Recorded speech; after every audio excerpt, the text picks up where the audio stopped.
There we go. All right. Well, I'd like to welcome everyone to this evening's webinar. Thanks for attending our virtual programming that we have. So this evening's topic is on the Wilderness Act, using, enjoying, and protecting the wild in the wilderness. And our presenter this evening is Dr. Eric Keeling. My name is Lauren Bohr. I'm the Education Coordinator here at Mohawk Preserve for Public and Youth Programs. And I'm going to be monitoring everything, making sure that all the technology goes smoothly and everything today. But before I give a formal introduction to our presenter, just a few reminders to keep yourself on mute so we have minimal amount of disruptions and whatnot during our presentation. If you do have questions and you think of it right away, you can always pop it in the chat. There'll be time for questions at the end of the presentation today. As you know, this presentation is going to be recorded, and it will be up on our YouTube channel and our website. And I can send out the link to everyone who's been registered, and I'll let everybody know when that is up, probably sometime tomorrow. So now I would like to introduce our presenter this evening.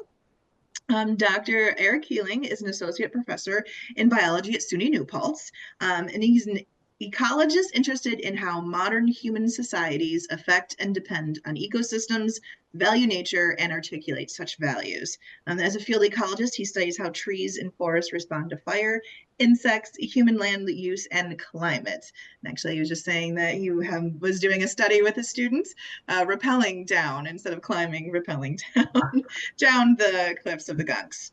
He has a BS in Conservation and Resource Studies from UC Berkeley, a PhD in Organismal Biology and Ecology from the University of Montana, and did postdoctoral work at the Carey Institute of Ecosystem Studies here in New York. So it's my pleasure to introduce Dr. Keeling for presenting this evening on using, enjoying, and protecting the wild and wilderness, the Wilderness Act. All right. Thank you. Thank you very much. It's a small group, but thank you for joining. I have to admit, I didn't do my fair share of promoting this at all. I promoted it to two people, and they're both here. And one of them just right before the talk, and one on the street a day or two ago. Thank you to both of you for joining at the last minute, and to everybody else. So I guess I'll share my screen right away, but I want to say a little bit about my motivations for this, for doing this. Okay, so share. So tell me if you're seeing a title slide. Yes, we can see a title slide. Good, yeah. I mean, first I'd like to do a land acknowledgement, since we're talking about land and wilderness. So our wilderness areas and all our other public lands, as well as our towns and suburbs, cities, universities, and private lands, are all on the traditional territory of Native American people who inhabited and cared for these lands before European colonizers named this continent the New World. And I do actually have an outline. Isn't that great? And it's got, I guess, 7 or so bullet points here. And as far as motivations, I just want to say a little bit about why we're doing this. And the idea that I discussed with Lauren back a little ways ago was to, well, because this is the 60th anniversary of the Wilderness Act, I'm doing a lot of talks around the wilderness concept. And I've done a couple this year, one on campus and 2 different conferences. And at the same time, at some point, I learned about this act that's in Congress called the Explore Act, which has a little bit of a contentious issue between climbers, rock climbers, and wilderness advocates, which I thought was interesting, first of all, but also in a way kind of unfortunate. And so I felt like, this is a good excuse, I guess, in a way, to talk about wilderness in the context of climbing. And so Lauren and I talked about maybe getting a panel and having a little discussion about the Explore Act. I'm not at all an expert in the Explore Act. I haven't even read it carefully yet. And so this talk today is just meant to be sort of an introduction to the wilderness idea, to the Wilderness Act, because really I have a strong belief that with more discussion, I mean, the Wilderness Act is not very well understood by the public in the US. And my feeling is that if it were more better understood, some of the contention, not just the rock climbing issue, but other issues that come up with wilderness can be resolved and reconciled once we're all on the same page about what wilderness is. So that's sort of the background for organizing this talk. I also just want to say, as far as wilderness goes, I grew up in a family that were backpackers and campers, and so wilderness kind of goes deep for me. It stuck with me, and it's been something that's been important to me my whole life. And then as far as climbing, I'm not a great climber, but I do have some experience with it. And I did a little bit of climbing in Wyoming when I lived there, and in Switzerland. And recently when I moved here, I also did a project on the cliff in Mohawk Preserve. And if the bill that's on the call here is this bill here, then the student who I did the project with is attending this talk. So thank you, Bill, for joining us. I just wanted to share our work there. We did some work rappelling down the cliff and doing a tree community survey. And I think we're really still the only people who have done really a thorough tree inventory of the trees that are growing off of the cliff at Mohawk Preserve. So that was go ahead. Yeah. Can I grab that plate before you get started, the 25? Thank you. I didn't understand that. Should I have? Bar should be 45. Yeah. Are we still all together here? Okay. We are. Yeah. Okay. Yeah. So I want to talk a little bit about first kind of what I feel like the status of the wilderness idea is in our country. I alluded to the fact that there are some criticisms of wilderness, but in general, broadly speaking, wilderness is hugely popular in our country, and most wilderness acts in the past have had bipartisan support. There's increasing numbers of people recreating and using wilderness and enjoying it. Polls consistently show that people value wilderness. And so that's the background, the general background. There's then there's sort of these tiny little kind of debates about wilderness. I shouldn't say they're tiny, but some people call them, a tempest in a teacup here and there. But wilderness is, in a sense, always had some critics or detractors. So here's sort of, and currently, especially in the last year, a lot of this has sort of come under my radar quite a bit, even though, like I said, I don't think it's on many other people's radar. But wilderness has always been opposed or criticized by longstanding detractors that have to do with industrial use of land, logging, mining, energy extraction. That's always been the case ever since the early wilderness movement in the early part of the 20th century.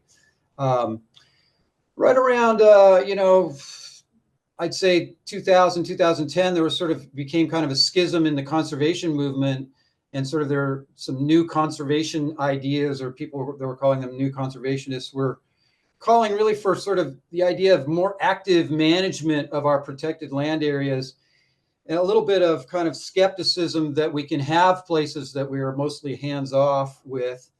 And so that's a kind of some dissenting voices out there about wilderness.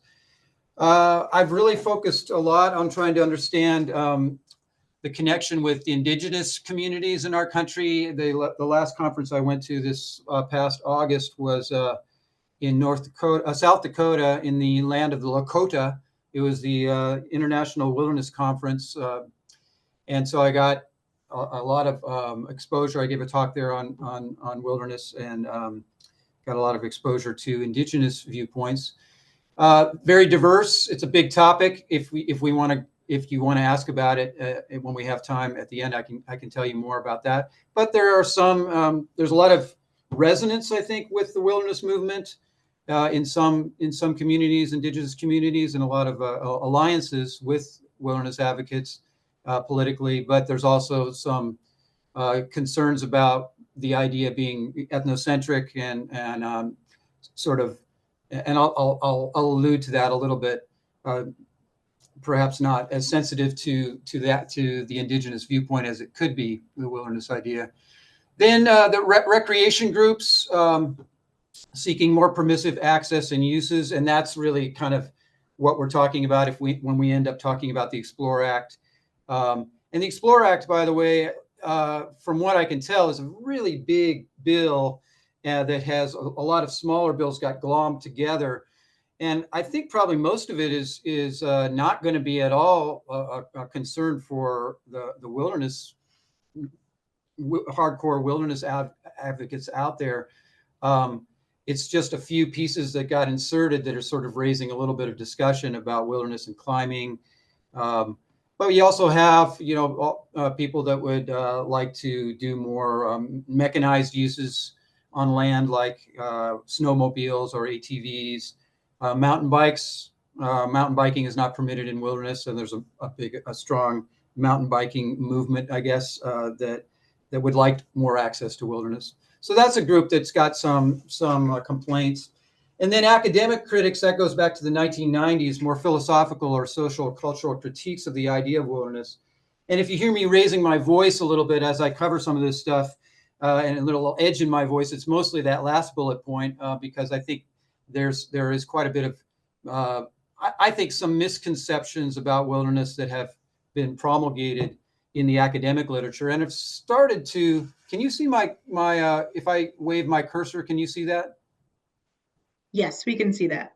Yeah. Okay. So some of the criticism here, I think, has started to over a couple decades has actually started to affect these other critics. Also, just when I started thinking about giving this talk, we didn't know what was going to happen politically in our country, and so now we do know. And one interesting idea is all of this sort of contention, or maybe some of these debates among wilderness. I wonder if it's all going to possibly there might be more unity than we think once we realize that this one up here, this one is probably going to be what people are going to be mostly concerned about for the next 4 years. So it's kind of coming back all the way to sort of the old school concerns about wilderness and some of these debates that are mostly amongst people that I think agree in general about land use and conservation. So we'll see what happens. But so that's a little bit of the status. Here's some of this last group, these academic critics I'm talking about. Here are some of the books that came out in 1998, The Great New Wilderness Debate. I'm not sure if anybody's familiar with this stuff. I mean, huge books. I think I have one. Here's the Wilderness. That's how thick that book is. Okay, it came out in 1998. So lots have been written, and it's really not my place to. There's no need for me to try to rebut all of these criticisms. In fact, that work has really already been done. There's plenty of good back and forth on this. And if you are familiar with some of these critiques of wilderness, I would like to encourage you to come back and look at the list that's on this page, which I think are some pretty strong rebuttals to a lot of the so-called wilderness debates. Again, if we want to talk about this later, we can in this talk. So I want to use this opportunity, like I said, to, I wish I had a clock. I just want to see if I can get a clock going. Yeah, there we go. To really sort of cover some basic ideas about wilderness that I think what I've noticed is a lot of people are confused about some aspects of what the wilderness idea, is in the US, what the law is. And so I hope I'm not insulting anybody by saying Wilderness 101 FAQ. Maybe you might be an expert on wilderness. I don't know. But even if you are, I'm here to tell you that most people really need some help with the idea, because they refer to the word wilderness in different ways. So, what is wilderness? It is a word, and it's a very rich word, very poetic, and people use it in all different kinds of ways. And this is a good place to say that if we end up talking about wilderness and rock climbing, it has to be clear that Mohawk Preserve is not affected by the Wilderness Act at all, because Mohawk Preserve is not a designated wilderness. So whatever happens with wilderness management or policy, or what the impact of something like the Explore Act is, will not have any impact on Mohawk Preserve, for example, because it's not a designated wilderness. Some people may describe it as wilderness, and then they're using the word quite poetically, or in sort of just a descriptive sense. So wilderness is a word that's out there. For this talk and for my purposes, I want to use the word in the legal sense of the word, and that means we're talking about what I'm going to call designated wilderness. Wilderness is also an idea, so there's a concept behind it, and that'll emerge as we go through the act a little bit in a few minutes. And then, of course, wilderness, there are places called wilderness. And those are physical parts of the landscape that have been designated wilderness. So even that right there, I think, is new to a lot of people, because I even hear people describe, they use the word wilderness when they're describing Millbrook Preserve in New Paltz, or possibly even a city park or something like that. And that's fine. They're pointing to something important about the land, but it's not designated wilderness in the professional sense of that word. So what is designated wilderness? Designated wilderness are places that have been designated wilderness by the U.S. Wilderness Act. It's a legal land designation, similar to just, if you own property, you have private property and you have a deed that shows that land as being your property. Wilderness is a land designation. You're either in wilderness or you're not. There's no gray area. It has to do with whether you cross into a wilderness boundary. So first, I just want to kind of, show you where some wilderness, literally kind of where they are and how they're managed, where they end up in terms of our public lands. Here's a map of all of the federal public lands in the U.S. And it's important to show that, or notice that we have different agencies that manage public land in the U.S. Probably many of you know this. So you have national parks, national forests, national parks, wildlife refuges, BLM lands. That's the Bureau of Land Management. And so, you can see a lot of the public land is in the West, federal public land. That's important. Some Forest Service lands in the East. There's also reservation lands, so tribal lands. They're in pink. Yellow is the BLM lands, green is the Forest Service lands, and then the orange are some of the wildlife refuges. So none of this is also not wilderness, though. Wilderness is a designation within any of those land categories. So wilderness is much, much, much smaller in area than what you're seeing on this map.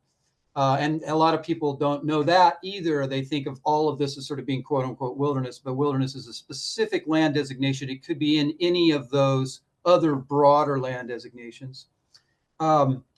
Here's actually the same map that highlights the actual wilderness, federal wilderness areas in darker green. Again, you can see, and in the lighter greens are the other federal lands. So now you can see the subset of lands that are actual wilderness areas. And this is important, I think, because if we're going to have a conversation about what should be allowed or should not be allowed in wilderness, it's important to realize that anything that's not allowed in wilderness is probably allowed outside of wilderness.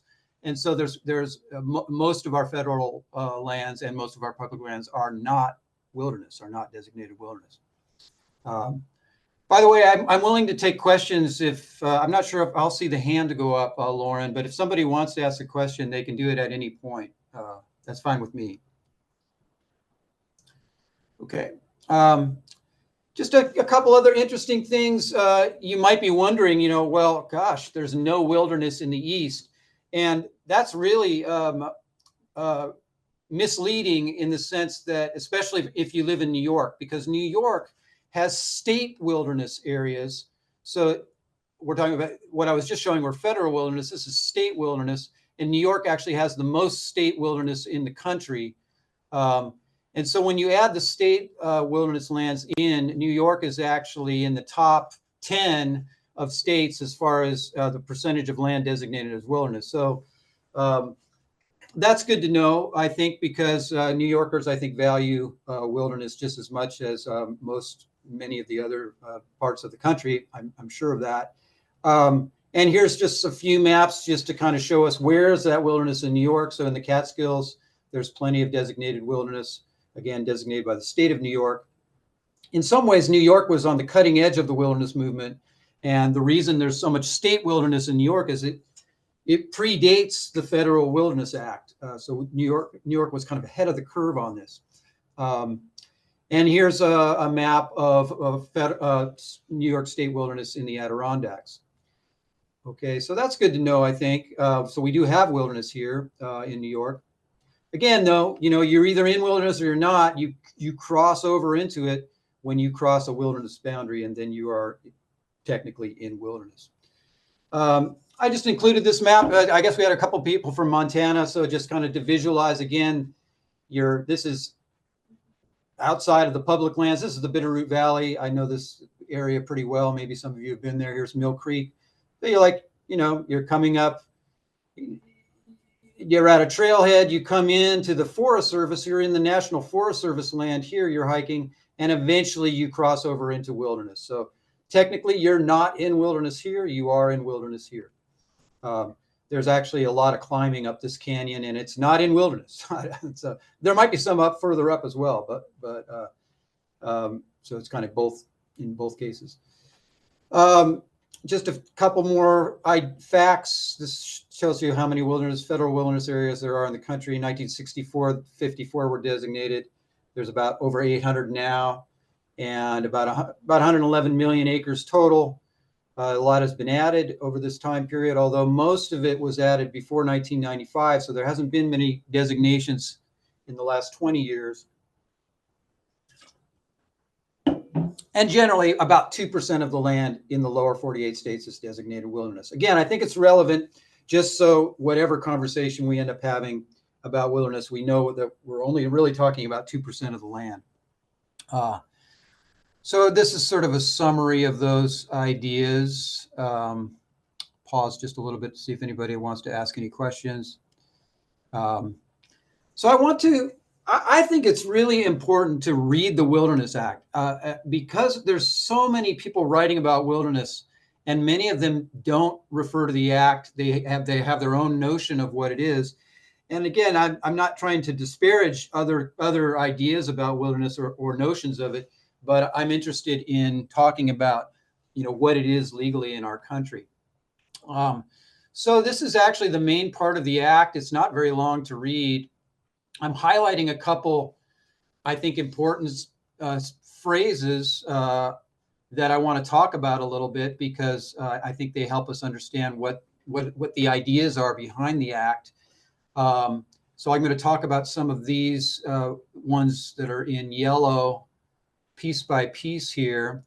But again, I strongly encourage you to read this slowly on your own at any point after the talk or just get it online. The green highlights are what are called wilderness character. And so I'll talk about them a little bit separately, but some people really, all of this describes wilderness character. So legally, wilderness character is described by all of this, but people have tried to distill down what is referred to as wilderness character into a couple main ideas or words. So we're going to go through a couple of these phrases one by one and read them. So the very first line of the Wilderness Act says, in order to assure that an increasing population accompanied by expanding settlement and growing mechanization does not occupy and modify all areas of the United States. So that wilderness is the act is basically saying we need wilderness because of this concern right here: increasing population, accompanied by expanding settlement and growing mechanization. That's the immediate pragmatic concern of the Wilderness Act. This, again, it passed in 1964. The movement to pass this act, though, started way before that in the 1930s. Why is this important? I mean, it's partly important for some of the other, it's not so much an issue, I think, from the standpoint of recreation and rock climbing and those kinds of things. But I think it's good to know that the Wilderness Act was, the concern was Euro-American culture, what mainstream American culture was doing to the land. So it was not trying to, for example, make a statement about indigenous uses of the land or pre-settlement human use. The concern is really about modern industrial use. And in fact, the Wilderness Act was really a response to automobiles. It was a critique of the recreation, some of the recreation movement in the early part of the century that was very dominated by roads and cars and hotels, and the early wilderness advocates were really just trying to, their concern was, we want to leave some places without roads, without hotels, and was also without chainsaws, without bulldozers, without those kinds of mechanized uses. So I think that's important, that first line. Then skipping down to the definition of wilderness, this is the classic definition, maybe some of you have heard it. A wilderness, in contrast with those areas where man and his works dominate the landscape, is hereby recognized as an area where the earth and its community of life are untrammeled by man, where man himself is a visitor who does not remain. The first thing to notice is just that the concern is domination. And again, it's domination by mainstream American industrial culture. That, I think, is important. And then we have to talk about the word untrammeled. It's the most important word in the Wilderness Act, and it is the most misunderstood word in the Wilderness Act also. Very important to point out to people, because inevitably they're hearing it wrong. It does not mean untrampled. And it also does not mean untouched or pristine. These words don't appear in the Wilderness Act at all. A lot of writing about wilderness will say that wilderness is supposedly untouched or supposedly pristine. And that's actually not what the Wilderness Act is saying. A trammel is actually a physical object. It's a shackle or a hobble that restricts the freedom of movement. Usually it's the freedom of movement of an animal like a horse. It's also can be a net for confining fish. Those are called trammels. So untrammeled lands are lands that are, and this is a quote from the author of the Wilderness Act, lands that are not subject to human controls and manipulation that hamper the free play of natural forces. So untrammeled lands are not dominated by us. They're not controlled by us, or that's the goal. It's to have some parts of our landscape where we step back and we try not to control the landscape. It's sort of a freedom. It's a kind of a freeing of the land, of the organisms on the land, the ecosystem, and the biological community. Any questions come up from that word by any chance? I always wonder if people have thought in the past that it meant untrampled. I get that response a lot from my students and from other audience members. Everybody thought it meant untrampled, and it's important that it doesn't mean that. So a couple other things, where man is a member. An earlier version of the act actually said this phrase, "a visitor who does not remain," has been a concern. It's sort of a concern for maybe indigenous, from the indigenous standpoint, because of course they were living on the land. They certainly remained there. And it's interesting that an earlier version of the act was written slightly different, where man is a member of the natural community, a wanderer who visits but does not remain. I like that, a member of the natural community. I think that's an important idea that was taken out at some point. Just kind of sharing that. And then it's kind of important, I think. People wonder, what's the purpose of the Wilderness Act? Is it to set aside land to keep people out? And does it have this dualistic idea of people are not part of nature and we don't have a relationship with nature? Not at all. I mean, the wilderness is saying straight, right there in the act. Wilderness is for people to use and enjoy. The use and enjoyment of the American people is one of the primary purposes of wilderness. We might come back to this phrase, though, to use and enjoy as wilderness. That's important. That means that we can't just use and enjoy it any old way. It has a special. It's promoting a special kind of use and enjoyment. And it's the roadlessness of it, the untrammeledness of it is part of what defines the way in which we are to use it. Then in some ways it's good to know just what's not allowed in wilderness in terms of the act, and to read those passages carefully. So no commercial enterprise in wilderness, no permanent roads, and then within any wilderness area designated by this act and except as necessary to meet minimum requirements for the administration of the area, no temporary roads, no use of motor vehicles, no motorized equipment or motorboats, no landing of aircraft, no other form of mechanical transport. That means bikes, actually, so no bicycles in wilderness. That's considered mechanistic, a mechanism or mechanistic transport. No structure or installation within any such area.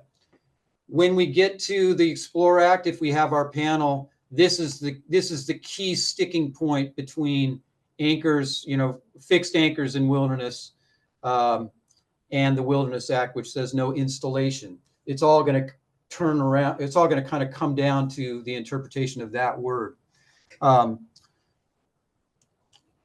So that's worth knowing about. Coming back to the wilderness character idea, just pointing out, so untrammeled, we talked about that. Undeveloped is considered to be an important aspect of wilderness character. Natural conditions and opportunities for solitude are also highlighted. So I can see that I'm going too slow I'm going to have to kind of speed ahead a little bit so I'd like to leave some time for questions. So I think it's important to then ask the question, why is this significant? Like, what's important about having places on our landscape that are so-called untrammeled, that have this wilderness character, and where we don't have roads, where we don't have permanent structures, where we try not to have installations. And so that's what I want to talk about a little bit with wilderness values. First, though, it's important to realize that wilderness has value absolutely for the non-human organisms and the non-human aspect of the landscape, the topography, the natural communities, the ecosystems. And even though the Wilderness Act, if you might have noticed as we're reading it, it's not really about protecting biodiversity. We have the Endangered Species Act for that. So it's not written to actually protect grizzly bears, for example. But inadvertently, you could say, it does do that. So absolutely, the wilderness areas, because they are minimally controlled and impacted by direct human use, that is where a lot of our biodiversity is. And also, it's kind of worth implicitly, I think, the act by saying we want some of our landscape to be in a condition where grizzly bears and the rest of the natural community can respond to global change and respond to human impacts on the earth on their own. So it's kind of it's an expression of what people call intrinsic value or an ecocentric viewpoint, I think. Even though it's not explicitly written into the act, implicitly we're saying these places are important on their own because we want to see some of these organisms in their setting. We don't just want, biodiversity in a zoo and just count, okay, we got so many species. We actually, I think most people agree that what we really value is places where biodiversity can actually have some autonomy from modern human impacts and controls. So the weird thing is that it's kind of both. It's like the act isn't written from the standpoint of protecting species, but I think it has an ethic of that's implicit. Uh, Species and just natural topography, the whole thing, not just organisms. Um, here's just a few quotes in terms of to try to articulate some of the value of wilderness. To withhold our domination over land is to foster an intelligent humility. Humility is part of the wilderness ethic, I think. We're saying there's some places on our landscape where we're going to back off and not do what we do everywhere else, which is sort of really use technology to the full forces that we have. We have a profound fundamental need for areas of wilderness. Ed Zahniser. A lot of these quotes are also highlighting that there was no sense of dualism between humans and nature. Each one of these quotes is talking about our place in the natural world, our place in all of nature, human nature world relationship. Wilderness is a place for us to realize this. It's in their view, we need these places because we're losing touch with that relationship that is part of our evolutionary history, our kinship and our shared evolutionary history with the rest of the natural world. I mentioned Albert Borgman before the class.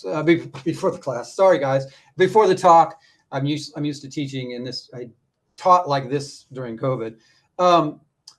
And he talks about wilderness. He's a philosopher of technology. And so a couple quotes from him. He's also from Missoula, Montana. He passed away in 2023 last year. Our significance comes fully to life only in the engagement with things we recognize and respect in their own right.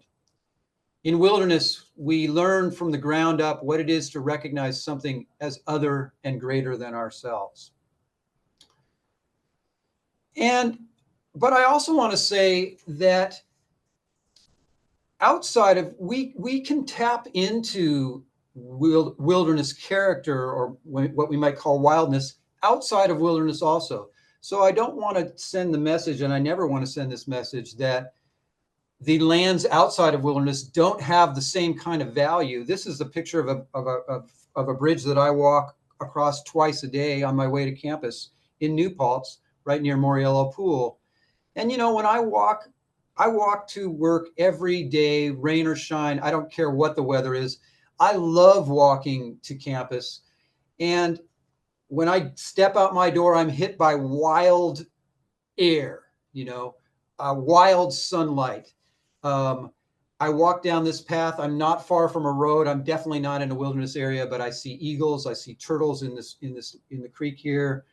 I see the trees change in the seasons, and that character, the sort of wildness, we have that outside of wilderness too. And we need all the other kinds of lands we have, including places, of course, like Mohonk Preserve, that are not wilderness. We need all of it. We need all the different kinds of land designations we can get. We need the full spectrum, including places that are highly impacted right next to roads. And there's plenty of wildness right here.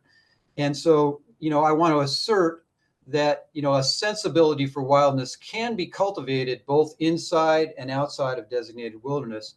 And I have a lot more to say about that. And I do a lot of activities with my students around this idea of sensory ecology, I call it, or I didn't make up that term, but trying to cultivate that sensibility, that awareness of our immediate environment, even though we are not the kinds of people anymore we're not deriving I'm not getting food from this place, I'm not getting the materials to make clothing from this place. We are not ecosystem people, as one person has called it. We're more biosphere people as modern uh, uh, globalized citizens.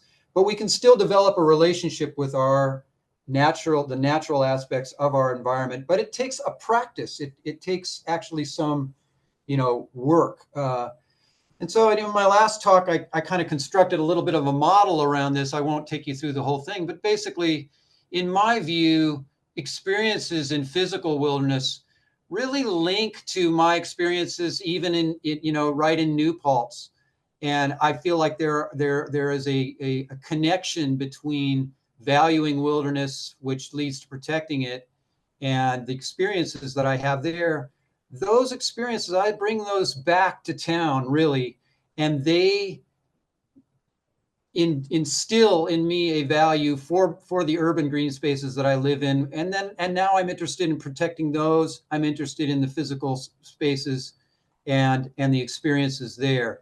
So this is a hypothetical model. I don't have any evidence for this except my own personal evidence. And I think both of these loops are important for broader effects that I think might be really important for sustainability and for our future as a species. But at the same time, this loop is to me fragile. This can just continue to be developed. And we really need and I use this word, I'm using it in the title for this talk, we need the anchor of places across our broader landscape that have the greatest degree of untrammeledness or wildness. Those, to me, those are the anchors for our experience, for our reference. And even if you'd never go to a physical wilderness, just knowing that these places exist, people attest to that being important to them as well. So I'm going to, at the same time that I'm declaring that I want the whole thing, I want the experience at home, in town, and out here in more remote areas, I do believe that physical wilderness anchors and sustains our connection to wild nature. And from there, I can transition to my last part of the talk. I used these words, approaches and anchors, as kind of just trying to hint that there was a climbing element to my talk. And so I want to kind of connect a little bit to where we might go if we put together a panel to talk about the Explore Act with those two words, approaches and anchors. So, in rock climbing, what's the approach? The approach is how you get to the climb. I remember walking down this a lot with Bill O'Connell, if he's actually the Bill on our call here, and with our gear, going around the corner here and figuring out where we're going to sample on our project. Those are the approaches in rock climbing. Anchors are installments on a rock face. They protect us from falling. And what I want to talk about a little bit is kind of like, okay, what about in land conservation? How am I going to use the word approaches there? And I think what I want to say there is there are ways that we can balance the different values in land management decisions. So there's different uses of land. I've alluded to the different designations. We have BLM lands, we have national forest lands, we have wilderness areas within those national parks. And like I said, we need the whole thing. So, an approach to land conservation has to be diverse. And there are ways of balancing conflicting uses that don't really go together. You just maybe separate them out. You can have ATVs over here and hikers over here, but you might need a land designation that keeps out ATVs in order to preserve the experience of hiking in wilderness. So I think that I want to say that this is the way in which we resolve kind of conflict about land conservation. And we have a really good system in our country of having a very diverse set of different kinds of land designations. Wilderness is only one of them. So approaches to land conservation, we have various laws that work together. We have the Wilderness Act, we have the Endangered Species Act. We might end up with the Explore Act.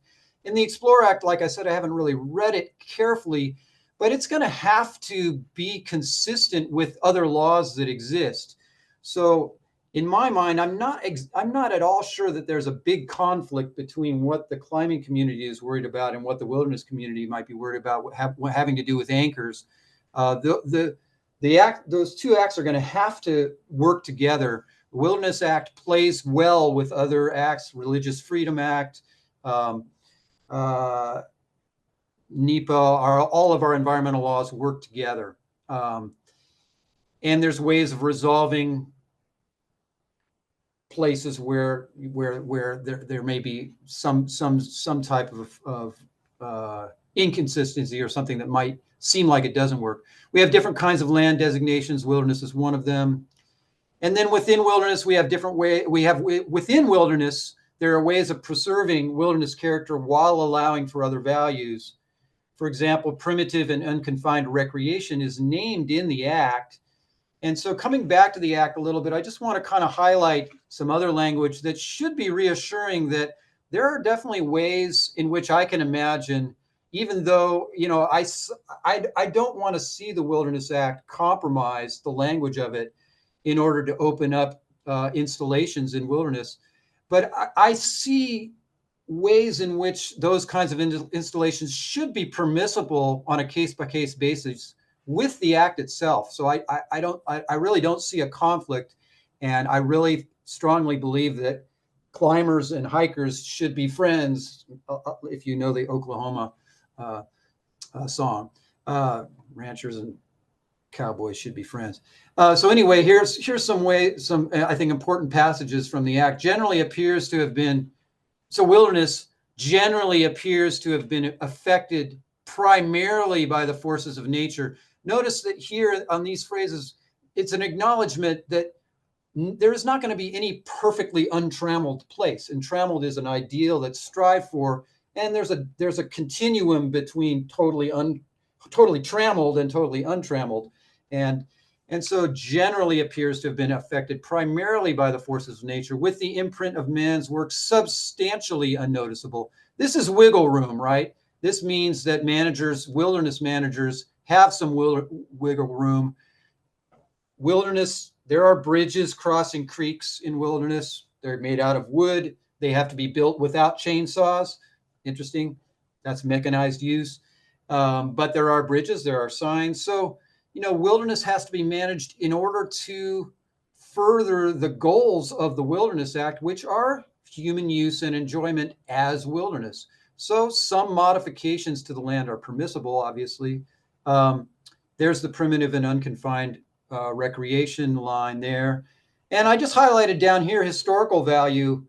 It could be that certain routes through wilderness might have a historical value in the eyes of the Wilderness Act. So that's part of the approach. The approach to land management is broad, diverse, and has ways of reconciling conflicts.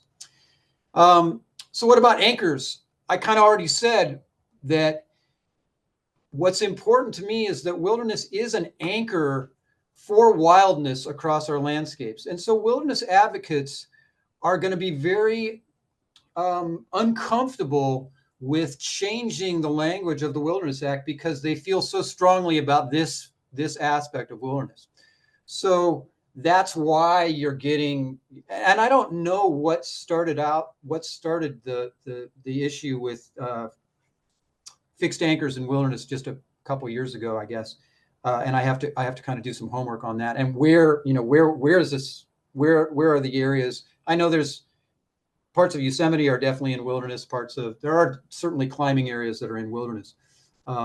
But anyway, to me, the anchor part for wilderness, we know what anchors are in rock climbing, but the anchor for wilderness is an anchor of wildness across our landscapes, protects us from falling into a world maximally designed and controlled by people. That's my way of kind of saying how it's an anchor. So I am coming to the end here, so we will have time for questions. I just want to finish with a picture, because I don't have enough pictures to really get at why these places are important.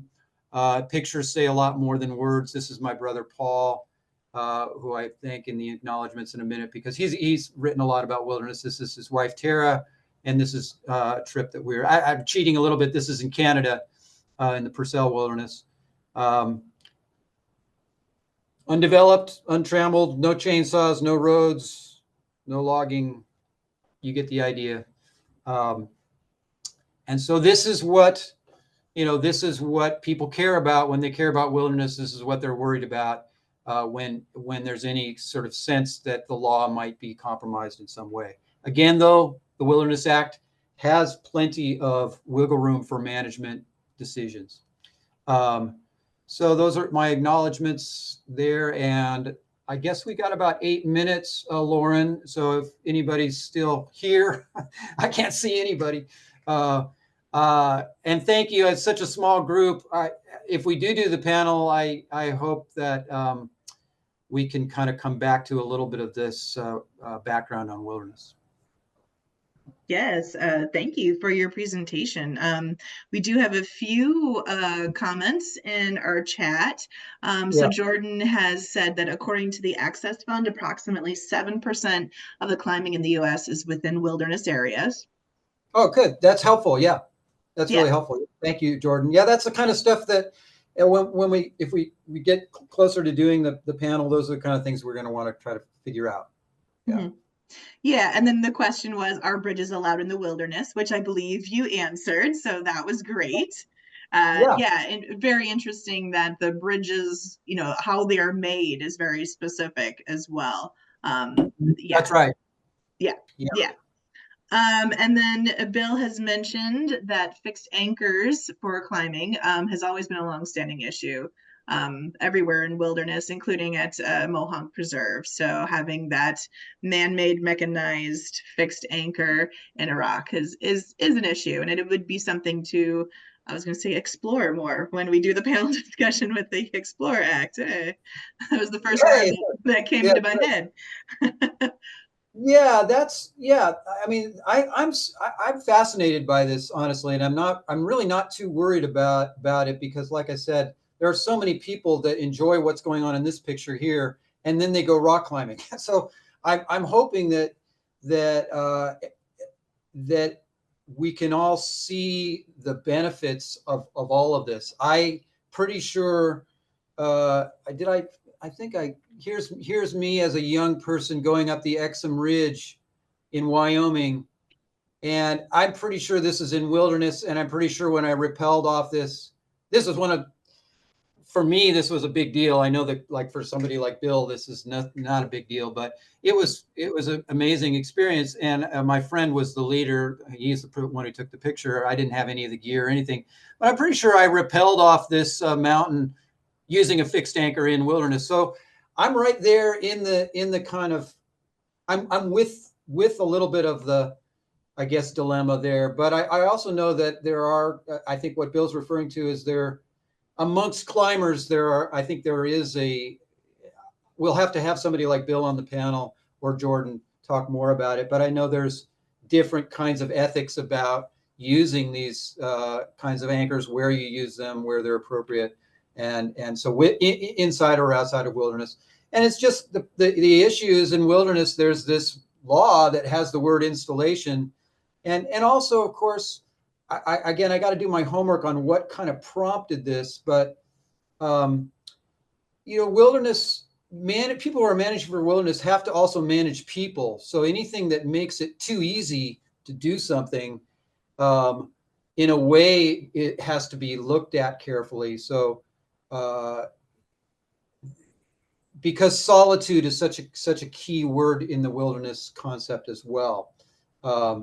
So they even, when you talk about bridges in wilderness, and it's the same thing. It's interesting. It's the same thing with hikers. Like, when we go hiking, sometimes we see an installation that we think is too heavy-handed.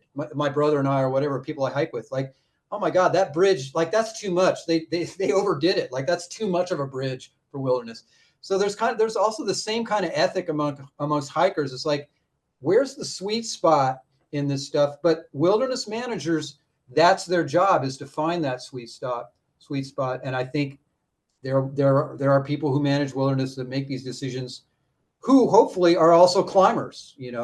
I would say that to really resolve this issue, hire people to work for the agencies that manage wilderness that are also out there rock climbing, but they're also, they also get it. They know what wilderness is about. That's one idea. Uh, let's see. Any other questions? Bill just has a comment about originally, is it pronounced pitons, and fixed anchors were the only protection. They're used much more frequently, and it destroyed the rock face and the geology surrounding there. So yeah, as you ruin the rock face, you can destroy the geology, can destroy habitat for unique and rare plants that are there, including some really cool lichens. I love lichens. So yeah, and some habitat even for nesting creatures like our peregrine falcons that use cliff faces for nesting areas. Yeah, very, I very. would I would add. Am I? I would add that I think unregulated use, right? I think Mohonk uh, overcame the idea of permanent installations in the rock face by having a committee, having a sounding board, and installing them in unique places across the mountain to further advance ecological conservation efforts, right? You place a permanent anchor somewhere and you avoid the. Did we lose him? And we might have lost your audio Oh, for a second there. Oh, sorry. I was going to say that Mohonk was smart in that they had a committee, and so people would review the places of permanent installations to allow for further conservation efforts of trees. Right? People would use their ropes on trees; it would kill trees. Right? You see pictures from the '60s, and you have a massive tree on the rock face that is now no longer there. That tree probably at least decades old, if not centuries. So I think properly used with sounding boards and reviews and committees, I think it's a useful tool to further conservation, but it can easily be mishandled. Mm-hmm. Yeah, thanks, Bill. Yes, yeah, yeah. So we're trying to put together this kind of panel, and I was talking with Lauren before we got started here that I mentioned that both of you, Bill and Jordan, as both potential climbers that might want to participate. We need climbers on this for this panel discussion, so to really understand and see it from that perspective. So, Bill, we may be getting back to you, Jordan as well. And also, I just want to say, if you don't mind me sharing, Bill, it's so great to hear your voice. And I want to just tell the other 5 people or whatever it is here that it's always so funny to me to think back to that project that we did, because I was the professor, so I was like, I was in charge of kind of like the project in a way, but literally my life was in Bill's hands. So it was just funny, to have this relationship, this student professor relationship that was completely turned inside out. As soon as I had a rope around myself and tying into a harness, and I was like, Bill, like, tell me what to do, man. And he's shouting, Professor, here comes the rope and stuff like that. It was just funny. So it was a great time, and I really think we did some great work there, Bill. And I talk about it a lot. I show it to students. So you're famous right here in some classrooms at SUNY New Paltz still. Well, it's glad to hear. It was definitely a great experience on my end too. Thank you. Yeah, there's a lot more to talk about on this subject. So we are planning on putting together a panel discussion. It will happen sometime this winter, January, February. So, I mean, I'm looking out my window right now and there's snow. So I guess it is meteorological winter already. So it's already happening. But yeah, we're going to be putting this together so we can dive into this topic even more. even more so, and pretty excited for it because this was all really fascinating to hear about the Wilderness Act. This is being recorded. We're going to share it out, and do tell your friends about the upcoming panel discussion. We'll be putting it, of course, on our website and our e-blast, and we'll be doing some other promotion about this panel discussion. And we do have a couple of really good people who are potential for speaking on our panel. Yeah, yeah. Right. I think we're moving in the right direction for that. Yeah. Definitely. Well, thank you everyone for coming this evening and listening to this. And I hope that you will join us again for our panel discussion. Yeah. Oh, and hey, just one last thing, Jordan, I need your contact info. I don't have it. So I'm really glad. I'm really glad I ran into you on the street twice, actually. And by the way, a conversation with Jordan back months ago is really what got me started on this idea. So thank you, Jordan, for that. Thank you. Yeah. Wonderful. Thank you so much. Yeah. All right. Well, thank you, everyone. Have a great evening. Okay. Thank you, Lauren. Thanks a lot.